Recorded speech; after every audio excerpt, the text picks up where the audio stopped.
Video में हम एक एक्सपेरिमेंट देख रहे हैं, ट्राई दिस। हम हैं पेज नंबर 58 के ऊपर।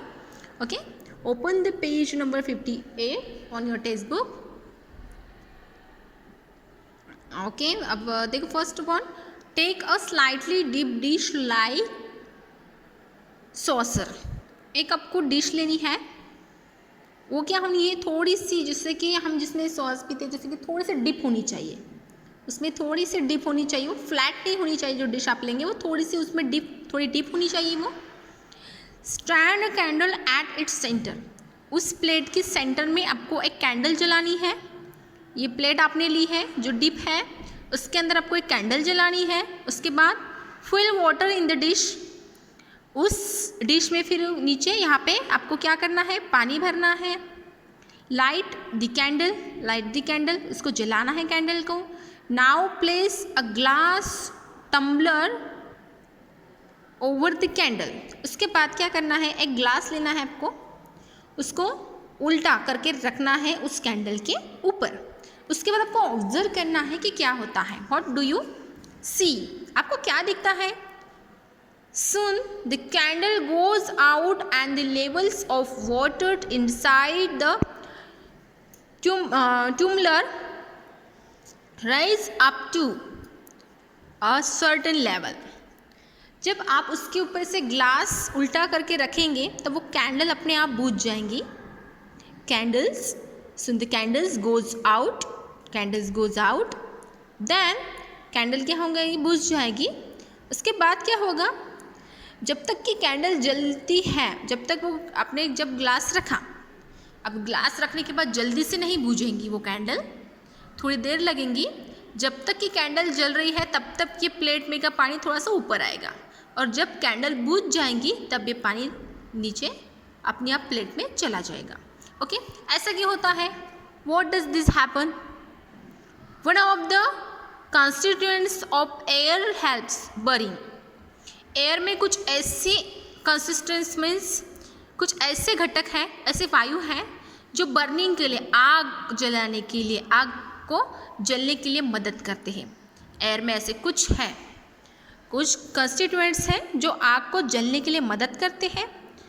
As it gets use of water rises in the tumbler. Okay, उसके बाद क्या होता है, इसीलिए जब तक कि वो जल रहा है तब तक क्या होता है, पानी थोड़ा सा ऊपर चढ़ता है। When that constituents is finished, the candle goes out, the water level to stop rising। जब ये कैंडल बुझ जाती है तब पानी का ऊपर चढ़ना बंद हो जाता है, पानी ऊपर नहीं चढ़ता।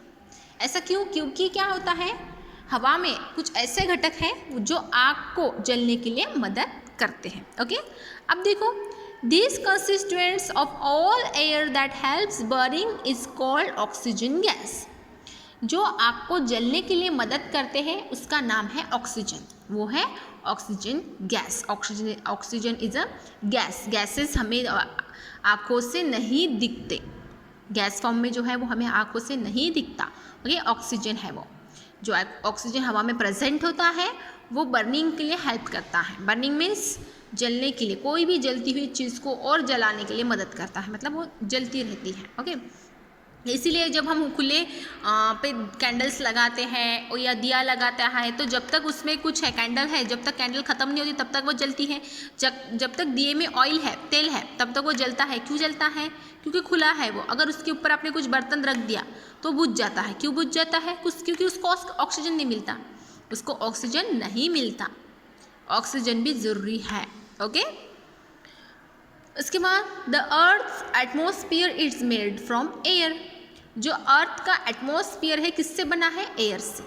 एटमॉस्फेयर मीन्स वातावरण, अर्थ के ऊपर जितना भी वातावरण है वो किससे बना है, एयर से।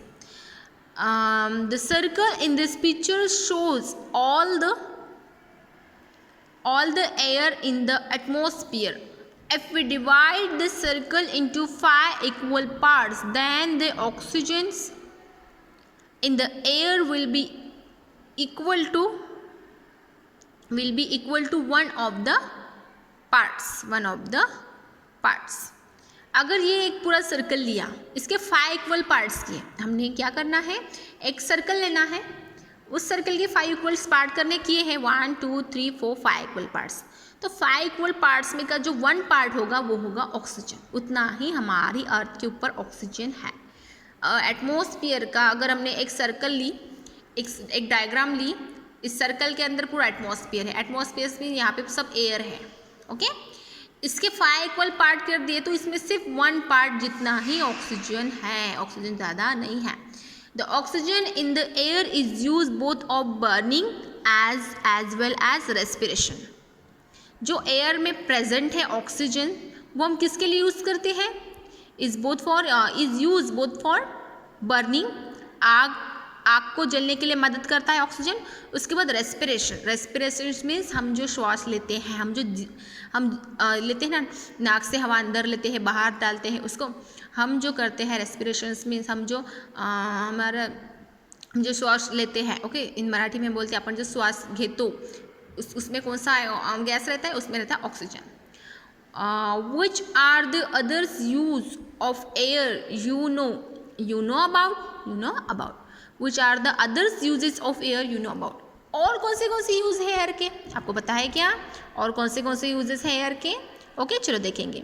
You have learned that the gas that fizzes out of soda water is carbon dioxide। जो सोडा वाटर की जो बॉटल थी, सोडा वाटर, उसके अंदर क्या होता है, वहाँ पे होता है उसमें कार्बन डाइऑक्साइड। क्या होता है, carbon dioxide. This gas is present in small quantity in air too. ये जो है कार्बन डाइऑक्साइड, ये एयर में बहुत कम प्रेजेंट है, बहुत स्मॉल क्वांटिटी में है वो प्रेजेंट, एयर में बहुत कम प्रेजेंट है। You have also learn that, आपने ये भी पढ़ा होगा, plants make their food using air and water in the presence of sunlight. Plant खुद का फूड खुद बनाते हैं, ये हमने पढ़ा है, ओके। खुद बनाते हैं ना, खुद का खाना खुद बनाते हैं ना प्लांट्स, यस। किसकी यूज़ से, एयर की, वाटर के यूज़ से। और एयर और वाटर कहाँ पे प्रेजेंट होते हैं, एयर और वाटर है नेचर्स में, ओके। एयर और वाटर की यूज़ से अपना फूड वो खुद बनाते हैं, उसके बाद यूज़ करते हैं sunlight, in presence of sunlight. उनको सनलाइट की भी ज़रूरत होती है। When plants make their food they use carbon dioxide from the air, और उनको क्या लगता है, कार्बन डाइऑक्साइड। और कार्बन डाइऑक्साइड कहाँ पे प्रेजेंट है, present in the air. Carbon dioxide also present in the air, okay. Then you have seen that when you place ice in a glass and it becomes very cold, droplets of water settle on its outside. It means that water to present in the air in the form of gas.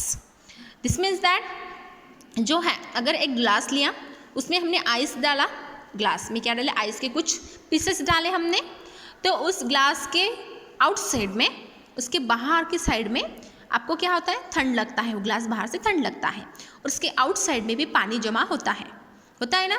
अगर glass अंदर से गीला है, अंदर से wait है, तो हम समझ सकते हैं कि अंदर तो आइस है, लेकिन ग्लास बाहर की साइड से भी अपने आप गीला होता जाता है। ये क्यों होता है, it means that water too its present in the air in the form of gas. तो वाटर एयर में भी प्रेजेंट होता है गैस की फॉर्म में। वाटर क्या है, एयर में भी प्रेजेंट है in the form of gas, okay. Then however the largest part of air made up of still another kind of gas, this gas is called nitrogen. However, the largest part of the air is made of still another kinds of gas. This gas is called nitrogen. अगर हमने air का ये पूरा ऐसे अगर circle निकाला, और okay, यहाँ पे पूरा एटमॉस्फेयर एयर है, ओके, इसमें सबसे ज़्यादा पार्ट में सबसे ज़्यादा है नाइट्रोजन। अदर कौन सी गैस है, नाइट्रोजन। हवा में बहुत ज़्यादा गैसेस है, बहुत अलग अलग गैसेस हवा में प्रेजेंट है, एयर में प्रेजेंट है, लेकिन सबसे ज़्यादा कौन सा है, नाइट्रोजन है। मतलब यहाँ पे दिया है कि आपका वहाँ पे है nitrogen. Thus there are several gases present air, और है गैसेस एयर में present. In other word air is a mixture of several gases. Air को क्या बोलते हैं, air is a mixtures of several gases, एक दो मतलब सेवरल, बहुत गैसेस का मिक्सचर है air. Now if we draw a circle to present air, then the quantity of each gas in the mixture will be as shown alongside. Now if we draw a circle to present air, ऐसे draw circle किया, इसमें सब में present है air, then quantity of each gas in mixtures will be outside. Okay, तो देखो ये है एयर है ये पूरे सर्कल में. अब ये जो पूरा ब्लू पार्ट है ये सब पार्ट में है नाइट्रोजन.